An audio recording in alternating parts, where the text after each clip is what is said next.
하나님께서 엿새 동안에 전 우주를 창조하시고 일곱째 날에 마치시고 쉬셨다 하셨습니다. 그러므로 우리 하나님이 일곱째 날까지 우리가 창조의 날로 쳐야 된다는 것입니다. 우리 하나님의 천지 창조에서 우리 하나님의 그 능력과 그리고 그 창조의 질서와 그 아름다움과 풍성함을 우리들이 볼 수가 있는데, 이제 본장에서는 하나님께서 그 창조의 일을 마치시고 안식하시며 이 날을 복되게 하셨다고 하는 것입니다. 그리고 하나님께서 창조한 그 창조의 온 모든 것을 다스리는 그 주인으로 인간을 지으셨다고 하는 것입니다. 참으로 놀라운 일입니다. 하나님이 창조한 그 모든 만물은 얼마나 크고 광대하고 그리고 복잡하고 그리고 세밀하고 아름답습니까? 그런데 그걸 모두 우리 인간에게 주셔서 그것을 다스리게 하셨으니 하나님께서 우리에게 주신 그 놀라운 은혜를 우리들이 어떻게 생각해야 되겠습니까? 감사하고 찬양하고 그 주신 그 일에서 늘 하나님을 찬양하고 영광 돌리는 삶을 살아야 된다 하는 것입니다. 제일 먼저 하나님께서 안식일을 정하셨습니다. 2장 1절부터 3절까지의 말씀에 천지와 만물이 다 이루어졌느니라. 하나님이 그가 하시던 일을 일곱째 날에 마치시니 그가 하시던 모든 일을 그치고 일곱째 날에 안식하시니라.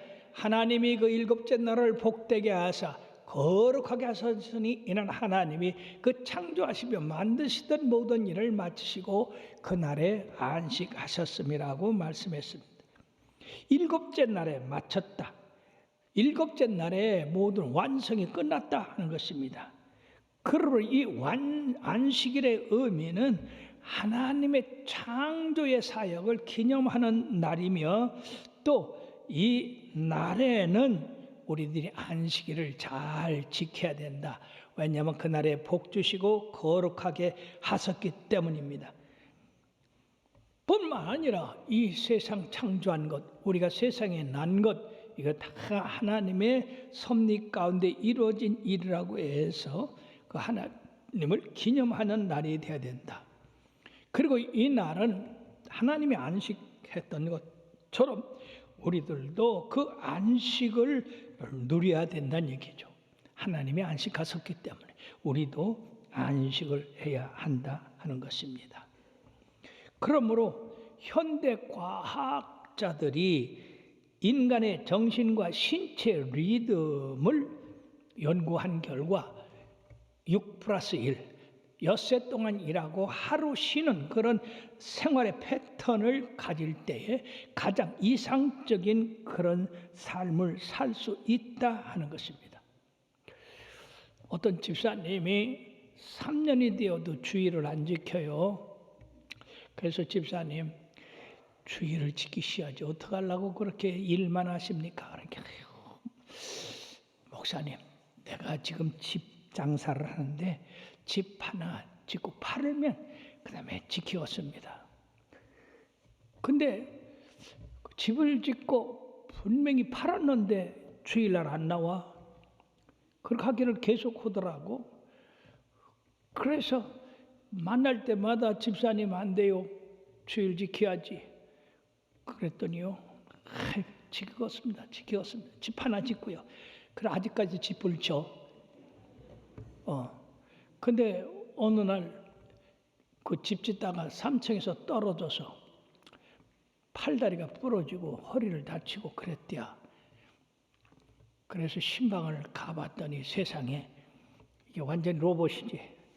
팔다리를 갖다가 공고리를 해가지고 기부스를 해서 매달아 놓고 이렇게 하고 있더라고.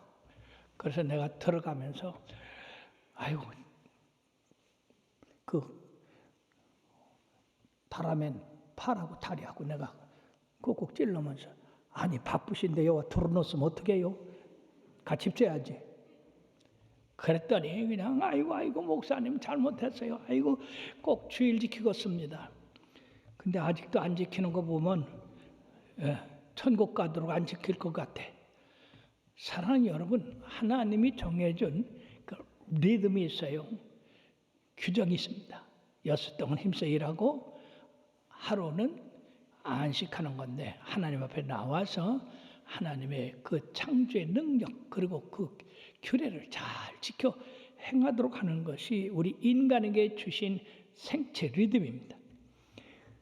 그러면 오늘날 이 안식일과 주일은 어떻게 다른가?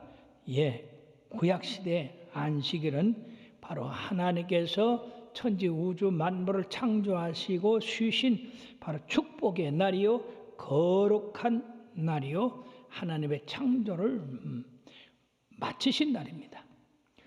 그러므로 출애굽기 20장 8절에서 11절까지에 보면은 안식일을 기억하여 거룩하게 지키라. 엿새 동안은 힘써 네 모든 일을 행할 것이나 일곱째 날은 네 하나님 여호와의 안식일인즉 너나 네 아들이나 네 딸이나 네 남중이나 네 여중이나 네 가족이나 네 가축이나 네 문 안에 머무는 객이라도 아무 일도 하지 말라. 일곱째 날은 네 하나님 이는 엿새 동안에 나 여호와가 하늘과 땅과 바다와 그 가운데 모든 것을 만들고 일곱째 날에 쉬셨습니다. 그러므로 나 여호와가 안식일을 복되게 하여 그 날을 거룩하게 하였느니라. 바로 우리가 하나님으로부터 복받고 일을 해도 일을 해야지, 그렇지 않고 우리는 일하러 나온 사람들이 아니라 하나님의 영광을 찬양하며 그 하나님 뜻대로 살도록 나왔기 때문에 이 질서를 꼭 지켜야 되는 겁니다. 그러면 신약에서 이 주일은 어떻게 된 거냐? 주일은 예수 그리스도께서 인류의 죄를 담당하시고 십자가를 지셨으며 그리고 장사지 3일 만에 부활하셔서 하늘 영광 보좌에 오르셨습니다. 바로 안식일은 우리 하나님이 천지 창조를 하시고 쉬신 날을 기념하는 것이고, 주일은 하나님의 아들 예수 그리스도께서 인류의 죄를 담당하시고 그리고 부활하신 그 날을 기념하는 것이 주일입니다. 그러므로 안식일에는 이제 저 영원한 하나님 나라에 대한 것이 나타나 있지 않는데, 주일에는 바로 우리가 저 하늘나라에 들어갈 수 있는 그런 길이 열린 것입니다. 그러므로 우리들로 말미암아 저 영원한 하늘나라를 주신 것에 대해서 기념하는 날이 되는 것입니다. 그러므로 사랑하는 여러분들이요, 이 안식일을 지키는 것이 우리가 피조물로서 창조자를 기억하고 그날 복받는 날이다 하는 것입니다.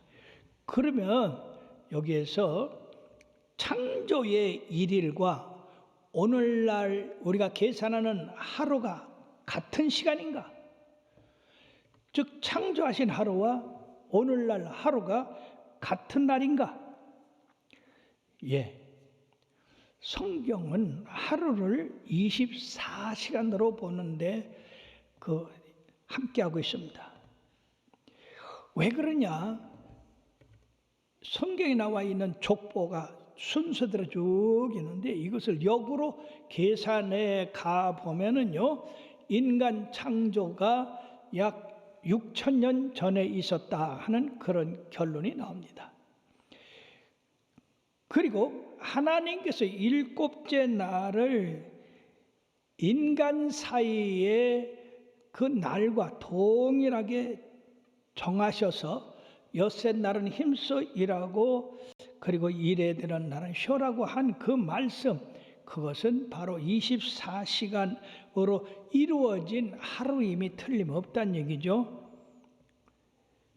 그럼으로써 24시간, 즉 하루는 오늘날과 마찬가지로 태양을 중심으로 해서 창조의 전 3일과 창조 후의 3일, 그것이 다 24시간으로 보는 것이 타당하다고 하는 것입니다.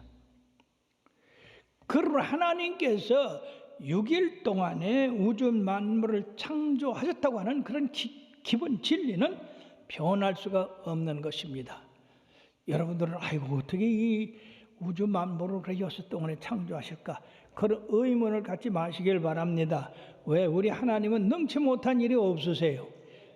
무에서 유를 창조하시고 유에서 또 이처럼 생명을 창조하시고 인간을 창조하신 그 하나님 뭘 못하겠습니까?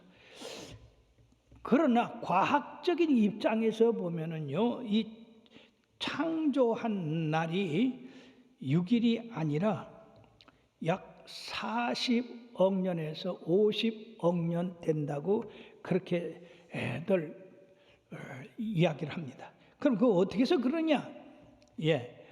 방사성 동위원소 연대 측정법이라는 게 있습니다. 즉 방사선 원소가 시간이 경과함에 따라서 일정한 비율로 다른 안정한 원소로 붕괴되는 현상을 이제 계산하는 방법입니다. 그러므로 이것을 계산해 보니까 태양계나 지구가 거의 비슷한 시기에 생겨났다고 하는 그런 결론을 생각했습니다. 두 번째는 대기 중에 있는 헬륨의 양을 이용하는 방법으로 우라늄이나 토륨 같은 방사선 원소가 붕괴되는 것을 계산해서 측정하는 방법으로 지구의 나이가 약 1만 2천 년 됐다 하는 결론입니다. 여러 과학적인 방법으로 계산한 이 지구 나이를 측정하는 그것에 대해서 엄청난 차이를 가지고 있습니다. 그러므로 우리는 이것을 신뢰할 수가 없습니다. 성경을 우리는 믿고 그 말씀대로 이 지구가 생성된 것은 그렇게 오래지 않았다. 약 6천 년에서 많이 돼야 7천 년 정도일 것이다 하는 것입니다. 자, 이렇게 이 하나님이 안식일을 정하시고 쉬셨는데 그 다음에 하나님이 인간을 창조하셨습니다. 여기 2장 4절의 말씀에 보면은요, 이것이 천지가 창조될 때에 하늘과 땅의 내력이니 여호와 하나님이 땅과 하늘을 만드셨을 때에, 바로 그 날에 우리 하나님께서 이제 인간을 지으실 그런 계획을 하셨는데, 그 인간을 짓기 전에 여기 특히 여호와 하나님이라고 하는 이름이 나옵니다.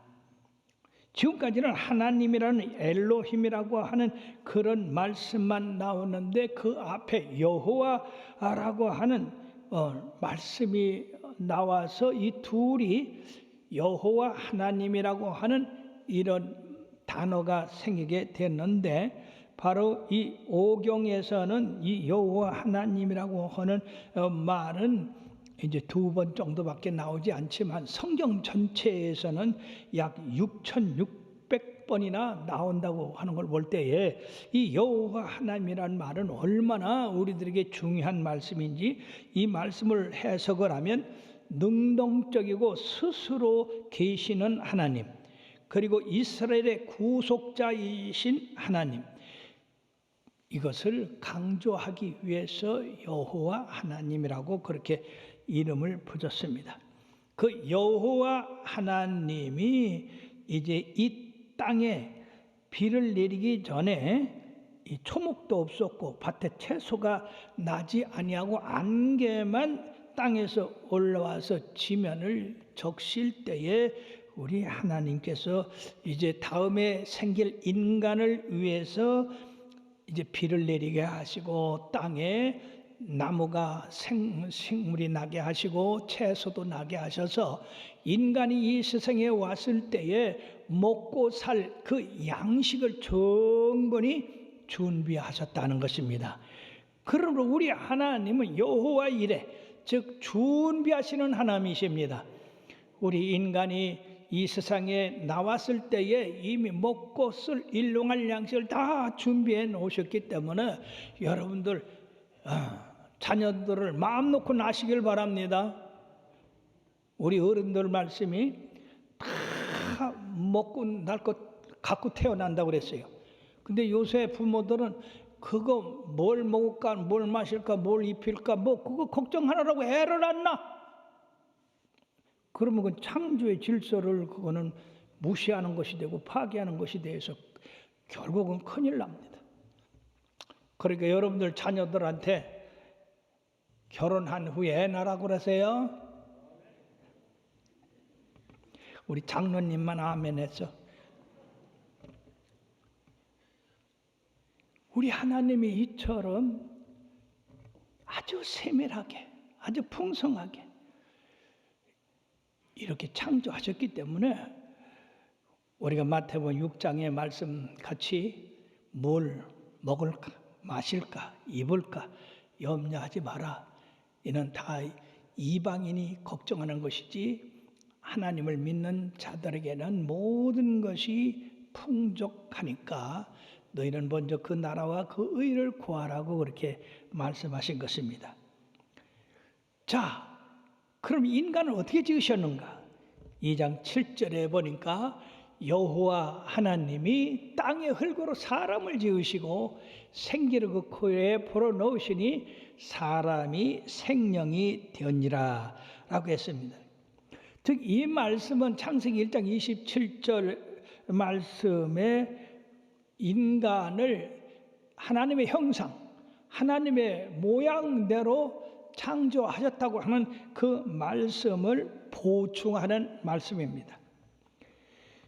그러므로 이 창세기 1장 27절에는 하나님의 형상과 모양으로 연결이 되지만은 여기 2장의 7절에 와서는 하나님의 동사, 하나님의 움직이는 그것에 초점을 맞추고 있다는 것입니다.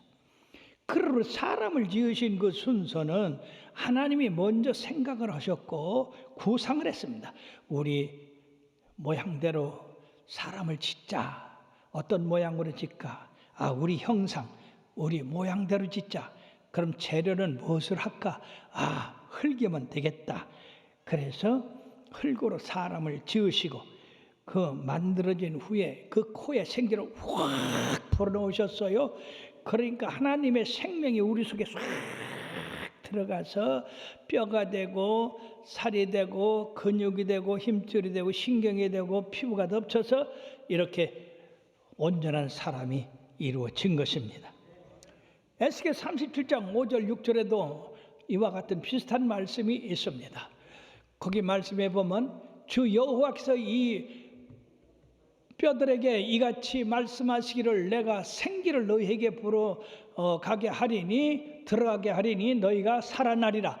너희 위에 힘줄을 두고 살을 입히고 가죽으로 덮고 너희 속에 생기를 넣으리니 너희가 살아나리라. 또 내가 여호와인 줄 너희가 알리라 하셨다라고 말씀했어요.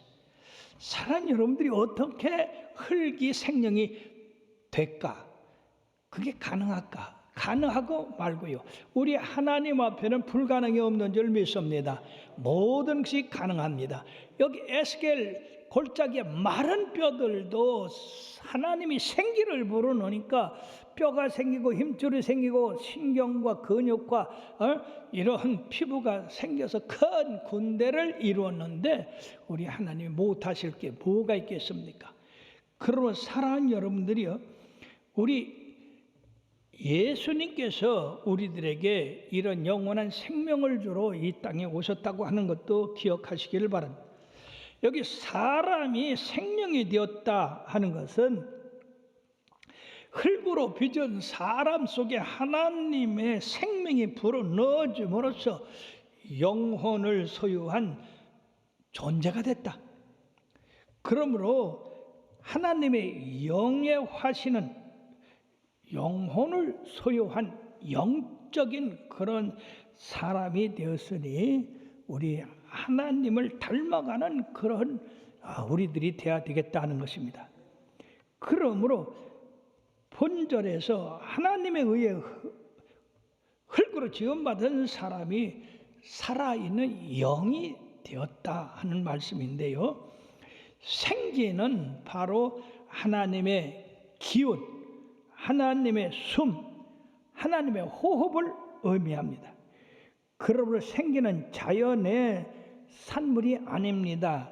이것은 바로 어떤 사람에게 소속된 것도 아니고 어떤 것에서 하나님이 진화시켜서 된 것도 아니고 직접적인 하나님의 유일하신 창조로 이 사람이 만들어졌다는 것입니다.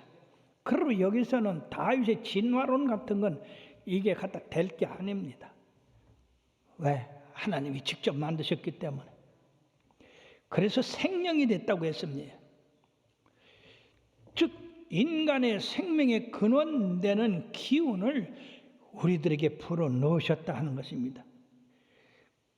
그리고 인간의 몸은 하나님이 거하시는 살아있는 존재, 즉 하나님의 성전인 것을 알 수 있습니다.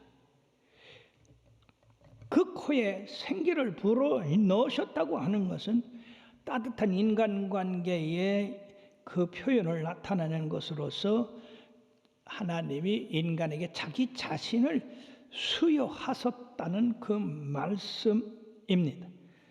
그러므로 예수님께서 부활하신 후 제자들에게 나타나셔서 제자들에게 숨을 내쉬며 성령을 받으라 이렇게 말씀했어요. 그 후에 오순절 마가다락방에 모여 기도하는 그들에게 강력한 성령의 불이 임함으로 말미암아서 그들은 하나님의 영으로 하나가 되어 땅끝까지 이르러 주의 증인들 되기에 부족함이 없게 되었던 것입니다. 그리고 사랑하는 여러분들이요, 여러분들에게도 나와 여러분들과 같은 이 하나님의 생기가 불어넣어져서 우리가 생명이 됐다고 하는 것을 아시고 항상 하나님의 생기가 풍성하게 되기를 바라겠습니다. 사람이 호흡이 끊어지면 당을의 흙으로 돌아가서 그 모든 도모하는 것이 헛되다고 말씀했어요. 그러므로 시편 146편 3절에서 5절에 보면은요, 귀인들을 의지하지 말며 또 도울 힘이 없는 인생도 의지하지 말지니 그의 호흡이 끊어지면 흙으로 돌아가서 그날에 그의 생각이 소멸하리로다. 야곱의 하나님으로 자기의 도움을 삼으며 여호와 자기 하나님에게 자기의 소망을 두는 자는 복이 있다고 하셨습니다. 저는 이 목회에 있어서 이 말씀이 얼마나 귀중한 말씀인지, 이 개척 때 성전을 짓는데 성도들은 가난하지요. 성전은 크게 짓죠. 건축 모자란데 저는 또 신학교를 다녀가지고 새벽에 또 서울에 가서 공부를 하고 내려와서 또 건축하는 것을 또 감독을 하고 그러다 보니까 얼마나 피곤했던지 그냥 이 온 입술이 여가 코 밑에가 다 훌떡 벗겨져서 빨갛게 됐어요. 그래 너무 민망해서 요새는 코로나 때문에 마스크를 하는데 그때 마스크를 하고 일을 했습니다. 그러다 보니까 얼마나 심신이 곤고한지, 서울에 있는 성공한 목사님한테 내가 안수 한번 받으면 새 힘이 있겠다. 그래가지고 금식하고 그 아침에 일찍 고속버스를 타고 서울에 올라가다 보니까 그 교회에 도착한 것이 아침 9시예요. 그래서 일찍 안수 받고 내려와야 되겠다. 그랬더니 아직 출근 안 하셨대요. 좀 늦게 하신대. 그래 기다리라고 그래서 기다렸지. 그러다 보니까 12시가 되더라고요. 그때 목사님이 들어오시더라고요. 그래서 옳지 됐다. 이제 기도 받게 됐다. 그때 내가 참 바보요. 그냥 대들어갖고 그 다리에도 붙들고 안수해달라고 했을 텐데. 그래서 그 목사님 실로 들어가. 근데 비서한 데서 연락이 올 줄 알았는데 연락이 안 와. 그래서 더 기다리다가 가서 얘기를 하니까 지금 식사 중이래. 그러면 식사 중이니까 기다려야지. 그래서 또 와서 앉아서 기다렸어. 근데 식사가 끝날 시간이 된 것 같더니 한 오후 2시쯤 됐는데 또 말이 없어. 그래서 또 저쪽 가서 아니 어떻게 됐느냐고 아직 식사가 안 끝났냐? 식사 벌써 끝나고 지금 설교 준비하시니까 내로리야. 아이고, 지금 거기까지 가서 기다리는 시간만 5시간을 기다렸는데 그거 다 허사고 내일 또 오래. 그 여러분들이 서울에서 청주 댕기가 요새는 그래도 하루에 2번씩이나 댕길 수 있지만은 그 옛날에 어떻게 그렇게 다녀요? 그래 너무나 그냥 내가 처량하고 눈물도 나고 기가 막혀가지고 그냥 그 의자에 털썩 주저하면서 하나님, 내가 내 자신의 신세를 한탄하면서 그렇게 앉는 순간에 하나님 하는데 세상에 곧바로 내가 여기 있다. 그 음성이 나한테 들리는 거예요. 아니 나는 하나님이 그 목사님과 함께 있고 나한테는 함께 안 하는 것 같아가지고 가서 뭐라도 조금 얻어보려고 가서 안수 받으려고 했는데 하나님이 나와 함께 계신다는 거야. 그래가지고 아니 왜 내가 여와 있지? 주여 주님이 나와 함께 하시는데 왜 내가 사람을 의지하지요? 주여 용서하시옵소서. 저 목사님도 주님 의지하고 저렇게 큰 목회를 하는데 나도 주님 의지하고 크게 해보겠습니다. 그러고서 주님 회개하고 너무나 감격스러워서 주님이 나와 함께하는 걸 내가 모르고 엉뚱한 데 가서 힘을 얻으려고 그런 게 얼마나 잘못했는지. 그러고 내려와서 절대로 사람 의지하지 않는다. 그 주님 의지하고 오늘 날까지 나온 것입니다. 앞으로도 계속해서 사람 의지 아니하고 오직 주님만 바라보고 의지할 것입니다. 사람은 호흡이 끊어지면 당일에 그 도무가 소멸하여 흙으로 돌아간다고 그랬습니다. 그리고 여러분들도 여러분들의 하시는 일들이 많지요. 그 많은 일 가운데 어려운 일 생길 때에 이 사람 찾아가고 저 사람 찾아가고 막 그렇게 해서도 되겠지만은 무엇보다도 하나님 앞에 엎드려 기도하시길 바랍니다. 주님 앞에 구하시기를 바랍니다. 하나님을 의지하면 하나님께서 참으로 형통하게 여러분들을 인도해 주실 줄로 믿습니다. 그러므로 우리의 생명은 호흡에 있습니다. 호흡이 끊어지면 흙입니다. 그러므로 이것을 여러분들이 잊어서는 안 돼요.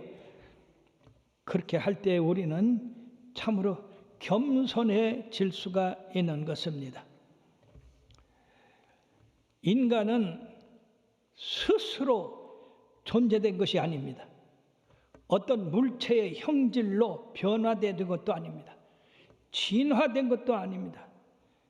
하나님께서 하나님의 주권과 의지와 사랑으로 우리의 육체의 영혼을 만드신 하나님의 산물입니다. 하나님의 피조물인 것입니다. 따라서 인간은 세상에서 존재하는 그 어떤 것보다도 고귀하고 순결하고 동시에 하나님과 밀착된 생명체이기 때문에 필연적으로 하나님과의 관계를 잘 맺어가야 우리의 생명의 풍성함이 임하는 것입니다. 하나님을 떠나서는 우리는 흙으로 돌아갈 수밖에 없는 겁니다. 생명의 원천이 하나님이십니다. 그러므로 우리 주님께서 바로 도적이 오는 것은 도둑질하고 죽여 멸망시키는 것뿐이요 내가 온 것은 양들로 하여금 생명을 얻고 더 풍성히 얻게 하려는 것이라고 말씀하셨습니다. 그러므로 여러분들은 우리는 흙으로 된 하나님의 작품이라는 것을 생각하시고 항상 명심해서 우리 하나님을 찬양하는데 여러분들이 온 힘을 기울여야 될 줄 믿습니다. 그러면 하나님이 왜 인간을 흙으로 지으셨는가? 인간 스스로 높아지지 않게 하기 위하여 그런 겁니다. 여러분 흙이 존귀한 겁니까? 아닙니다. 어디든지 흔한 것입니다. 그러므로 우리가 이제 흙으로 지었다는 것, 그러면 인간의 빈부, 귀천 그런 것을 가지고 이제 서로 높다 낮다 할 게 아니라 이것을 막론하고 우리는 한 줌의 흙 흙덩이로 졌다고 하는 것을 깨닫고 우리 하나님 앞에 두 번째는 늘 감사하며 살아야 될 줄 믿습니다. 한 집의 흙덩이가 놀라운 사람이 되었기 때문에 그 흙을 생명으로 만드신 그 하나님의 은총에 대해서 우리 하나님이 깨닫지 못한다면 우리는 결국 배운 망덕한 사람이 된 겁니다. 그러므로 인간에게는 반드시 생기가 필요한데 인간의 코에 생기를 불어넣으심으로 인간의 육신 존재 이상 더 높은 인격체가 되었고 하나님의 성품을 담는 사람이 되었다고 하는 것을 항상 생각하고 하나님 앞에 생명을 주신 하나님 앞에 늘 감사해야 됩니다. 불평불만해서는 안 됩니다. 하나님은 각 사람에게 생기를 주어서 그 생기로 말미암아 생육하고 번성하고 이 땅에 충만하게 하셨고 또 이 땅에서 아주 모든 삶에 생기 있는 즉 하나님의 힘을 받아서 살아가도록 여러 부서에서 교육자는 교육에서 또 생산자는 생산직에서 그리고 또 예술하는 사람은 예술하는 데에서 또 사업하는 곳 상업하는 사람은 상업하는 데에서 하나님의 생기를 본받아서 그 생기에 의해서 힘차게 살아가야 될 줄로 믿습니다. 너무나 많은 사람들이 하나님이 주신 이 생기를 잃어버리고 맥없이 사는 사람들이 있고 심지어는 아주 우울증이나 정신병에 걸려가지고 생을 포기하는 사람들이 있는데 참으로 답답하게 짝이 없습니다. 하나님을 의지하고 그 생기를 받아서 일어나야 될 줄 믿습니다. 그러면 이 고귀한 생명을 얻은 인간은 실질적으로 값어치가 얼마나 되는가? 여러분들 값어치가 얼마나 되는가 스스로 물어보십시오. 나는 얼마나 값어치를 가지고 있는가? 아마 계산을 못할 겁니다. 돈 잘 버는 사람은 내가 몇 억 가치가 있다 갈기고, 그렇죠? 또 그렇지 못한 사람은 값어치가 없다 갈기고. 그런데 공통적으로 우리를 만든 그 원료를 한번 생각해 보겠습니다. 뭘로 만들었나? 흙으로 지었다고 그랬죠? 그래서 인간을 갖다가 이제 이 구분을 해봤어요. 뭘로 이루어졌는가? 근데 몇 가지 원소로서 이루어졌는데 이 기체 중에는 산소, 수소, 질소와 탄소, 황 등으로 이루어졌고 이 밖에 석회, 카륨, 약간의 철, 나트륨, 인 등으로 태초에 하나님이 적절히 배합해서 인간의 몸을 이루신 것입니다. 이 외에 인간의 몸에 다른 것이 없다는 거예요. 놀랍지 않습니까? 이걸 돈으로 환산하면 얼마나 가치 있는가? 어떤 사람이 돈으로 환산하는 게 18달러라대요. 18달러라 우리나라 돈으로 얼마예요? 한 2만 원 돼요. 근데 여러분 여기서 당신 2만 원짜리라고 하면 여러분들 그거 받아들일 사람이 있어요? 대노하지. 그처럼 우리 하나님은 흙으로 이렇게 존귀한 존재를 만드셨어요. 그렇기 때문에 우리는 흙 이상 더 이상되는 고귀하고 존귀하고 아름답고 그리고 하나님을 알고 찬양하는 그러한 사람이 되었으니 그 사람을 만드신 하나님 앞에 늘 감사하고 찬양하고 영광 돌리는 삶을 살 뿐 아니라 더욱더 그 생기를 더 많이 받아들여서 아주 더 힘있고 활력 있고 능력 있고 권세 있는 그런 삶을 살아감으로써 우리 하나님 앞에 더 영광 돌리는 아름다운 자녀들이 되기를 바랍니다. 그러므로 이 생기가 충만하냐, 충만하지 않느냐, 여러분들이 신앙생활하는 거 보면 알아요. 예, 자녀들이 생기가 충만하면 어떻게 해요? 그 힘이 넘치지요. 그러므로 여러분들의 감사와 기도가 항상 넘치고 힘이 있냐? 여러분 기도 갖고 무슨 뭐 죽으러 들어가는 사람 같이 그렇게 하면 안 돼요. 생기가 있게 돼야 됩니다. 전도도 생기 있게 해야 되고, 우리 하나님 섬기고 봉사하는 것도 생기 있게 생명력이 넘치는 그런 우리들이 될 때, 우리 하나님이 우리를 창조하신 그 창조에 바로 값어치를 할 수가 있다는 것입니다. 모두가 하나님의 창조에 그 값어치를 해 나가는 아름다운 성도들 되기를 주의 이름으로 축원합니다. 기도하시겠습니다.